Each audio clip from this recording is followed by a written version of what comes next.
বিকেলের নরম রোদে রাহুল হাঁটছিল কলেজ থেকে ফেরার পথে। মাথায় হালকা ক্লান্তি, কিন্তু মুখে হাসি। হঠাৎ চোখে পড়ে এক পুরনো বইয়ের দোকান। ধুলোমাখা বই, ছেঁড়া মলাট আর একরকম পুরনো গন্ধে ভরা।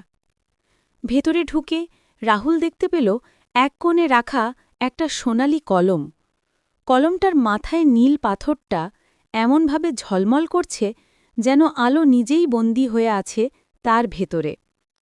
দোকানদার, একজন বৃদ্ধ মানুষ, হেসে বলল, ওটা সাধারণ কলম না বাবু, যা লিখবে সেটা সত্যি হয়ে যায়। রাহুল হেসে মজা করে কলমটা কিনে নিল। রাতে নিজের খাতায় লিখল, আগামীকাল পরীক্ষা ক্যান্সেল হবে। হেসে ঘুমিয়ে পড়ল। পরদিন সকালে ফোন এলো বন্ধুর। রে, শুনেছিস আজকের পরীক্ষা ক্যান্সেল, কলেজে শর্ট সার্কিট। রাহুল অবাক হয়ে টেবিলের দিকে তাকাল। সেই সোনালি কলমটা ঝলমল করছে। পরের দিন সে আবার লিখল, আমার পকেটে 1000 টাকা থাকবে। এক নিমিষে পকেটে হাজির নতুন নোট। রাহুলের বুক ধড়ফড় করতে লাগল। ভয়, আনন্দ, অবিশ্বাস সব মিশে। এরপর থেকে রাহুল বদলে গেল। যা চাইত লিখে ফেলত। আমার ভিডিও ভাইরাল হবে, আমি বিখ্যাত হব। সবই সত্যি হচ্ছিল।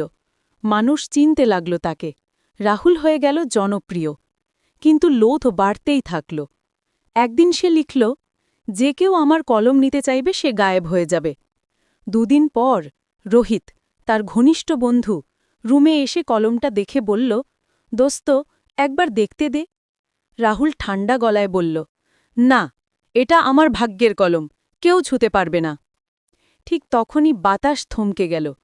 খাতাটা নিজের থেকেই খুলে গেল, আর সেই সোনালি কলমটা ধীরে ধীরে নড়ল। পাতায় নিজের থেকেই লেখা উঠল, রাহুল আমার কলম দিতে চায় না। রাহুল ভয়ে চেঁচিয়ে উঠল, না, থামো। কিন্তু শেষ লাইনটা নিজেই লেখা হল, তাহলে রাহুলই গায়েব হবে।